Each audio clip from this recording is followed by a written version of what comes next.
ciidamada booliiska madaarka cigaal ee magaalada Hargeysa ayaa dhawaan xabsiga u taxaabay Niciime Axmed Ibraahim Qorane.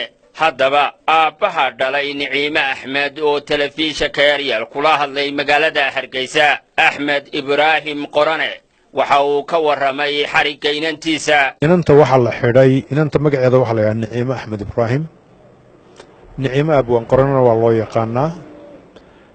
waxa la xidhay maalintii sabti xilliyada salaadaha sagaalkii meelahaas ku beegan ayaa la xidhay. inantu waxay ku maqnayd Muqdisho meelaha eedaba u yar shaqayn jirtay dabeeto muddo imika malaha qiyaasaha filaya ilaa 12 cisho ka hor bay halkan timi. sababta u timina waxay ahayd aniga xanuunsanayay oo doonay inaan qalliin galo dabeeto ilaa qalliinkaaga ka maqnaan maayaa bay tiri.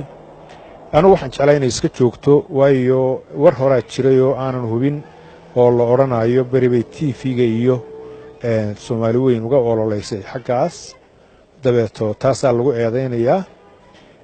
sidaa darteed anigu waxaan iska joog laakiin ma aqbalin. almuhim way timi markii ay timina wax dhibi ma gaadhin oo ciidamo qaban laakiin markay noqonaysay ayaa aniga oo dareenkaas igu yar jiro telefoonkeedii dhowr goor garaacay. kolkii hore way iga qabanaysay markii dambe xilli dambe oo sagaalkii ku dhowaan nin askari iga qabtay telefoonkeedii dabeetana wuxuu igu yidhi inantii way xidhan tahay. yaa xidhay baan idhi. wuxuu yidhi qolo sirdoonka gobolka la yidhaahdo baa xidhay.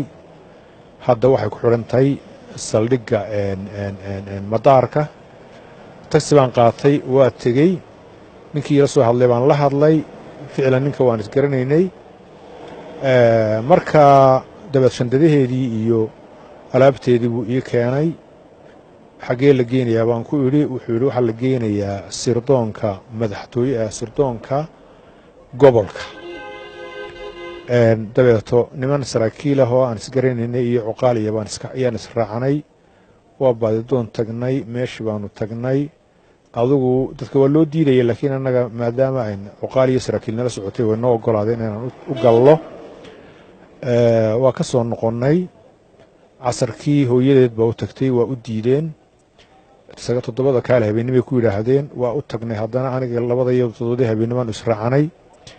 waa noo diideen uma tegi kartaan bayna yidhaahdeen oo waxaa jirta waxbaa laga qorayaa. subaxnimadii baan markaa haddana u tagnay oo shalay ahayd axaddii shalay.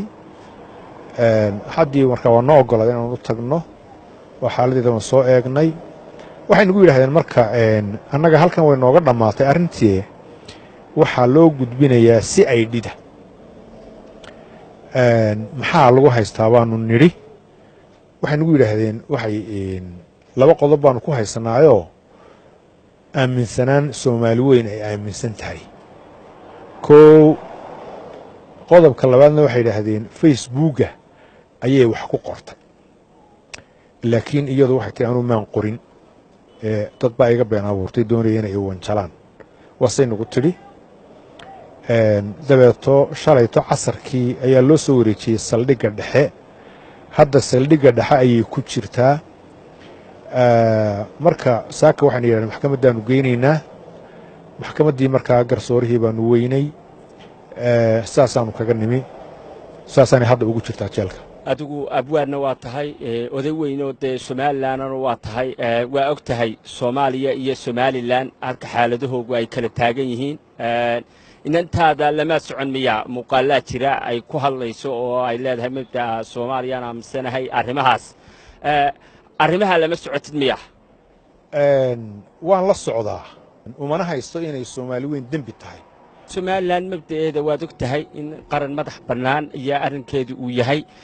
maxaad arigu tahay iskaga dhatiray. waxa weeyaan madax bannaanida waa la sheegaa laakiin qofka khasab kuma aha waxa dadku qoysku ka dhashay aaminsan yihiin inuu isna aaminaa sharti maaha khasabna maaha. qofka Soomaaliland yiraahdo anigu dhibna kuma hayo laakiin mabda'aygu waa Soomaali weyn dee diintii kama bixin. laakiin waxa weeyaan dee marka waxa la dhoobdhoobayo aniga sacabka ii garaac waxaan jeclayna jeclow waxaan nacabahayna nabcow wax aqliga binaadamka qaadan kara ma adduunkana kama jirto.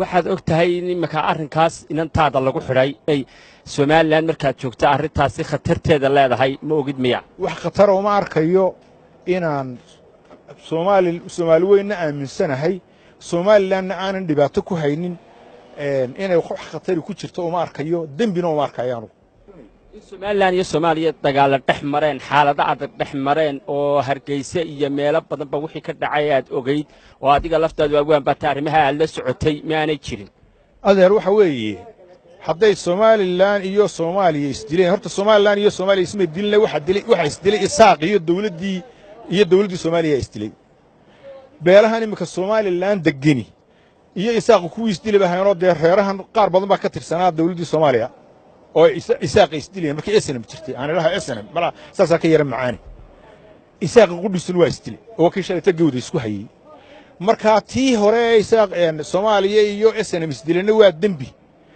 tii halkan ka dhacdayna dembi maaha taasana qalad baan arkaa waxaan arkaa dagaal inuu dagaal yahay midda kale walaalnimadu kuma go'ayso haddaynu maanta isdilo ilmo nabi aadan oo laba ah ayaa isdilay meydkii walaalkii haddana wuu tuuri karay oo degtu ku siin jiray ilaa ilaahay tuka uu soo diray oo tuka kale ka dhintay isagoo aasaya marka walaalnimadu ma go'ayso dagaal laba reeroo isdilay markaa ama laba ururoo isdilay ama laba maamuloo isdilay ama laba dawlad isdilay walaalnimadu kuma burburto walaalnimadu way jiraysaa xariga inantaada khalad miyaad arkaa khalad baan arkaa khalad baan arkaayo mabda'a qofka laguma xidhi karo dembigana kuma qabo haddii qof ficil kale sameeyo hadday ficil kale samaysay oo qowl iyo ficil ay midun samaysay waa dembi magacayga waxaa la yidhaahdaa Naciimo Abwaan Qorane laguna aanay saaf barwaaqo maansada aan halkan idinku duubi doono magaceeda waxaa la yidhaahdaa dood qaran maadaama anagu nahay ummadii hadalka ummadii suugaanta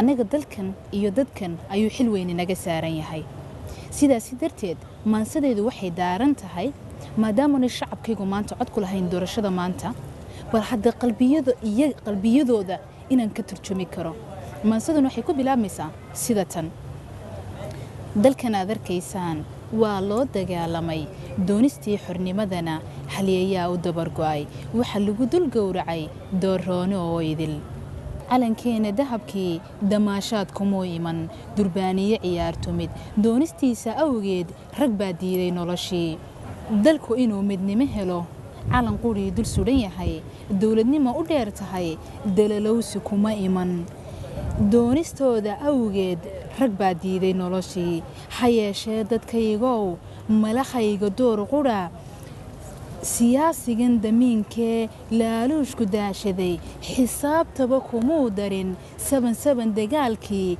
dekanooyinkii dhacay aan hadalka dooxee inkastoo rag daayacay doonistii awowgeen inkastoo la dacal maray wixii uu darweeshkii duhurgali ka geylamay taariikhda duugga ah diiwaankan maansada waxaan kuugu soo daray bal inuu dadka lagama quustee bal inuu dadweynuhu ila qabo dareenka maankayga daashaday duuduubka xaajada waxaan uga dan leeyahay abwaanadu dadweynaha iyagaa u doodo xaqa aan dadayno xaqiiqada la darisee duxu yeelo maansadan waa intaydin deeqdee aan doogta taabtee ragga duubka xidhanee madaxweyne doonkee in la doorto sugayow waxaan kuu wadaa dood kaaga timi dadweynaha waxaan kuu wadaa dood kaaga timi daciif iyo shacabaan lahayn dooq uu ku dooran karo ruux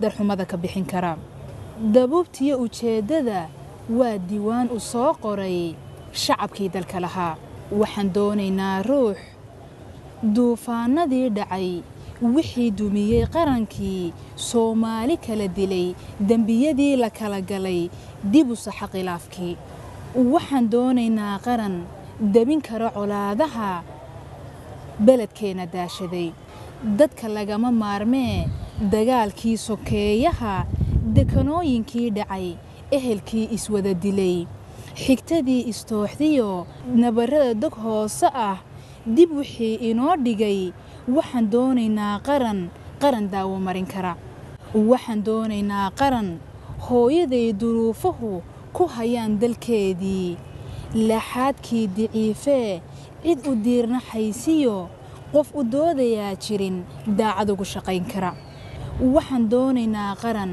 dhalinyarada dooshe ka haajiray dalkooda sidii duuyo suuq timu shisheeyuhu dilaalaan dooni kara xaqoodii dantu wada jir weeye abaarahana daashaday waxaan doonaynaa qaran kolka roobku noo da'o daadkiisa mooso dalaga iyo beeraha dib u fala dhammaantood waa dhaxal dadweyne dhismayaashii naga dumay waxaan doonaynaa qaran aan dilaaline dayactira dhammaantood waxaan doonaynaa qaran musuq iyo danaysiga lagu falo dadweynaha dabar jara dhammaantood dalku hadiyad weeye waxaan doonaynaa ruux soohdinteenna dahabka ah cadaawaha ka didin kara waxaan doonaynaa qaran ubadkeenna daayacan danyartiyo agoomaha kuwa aan daryeel qabin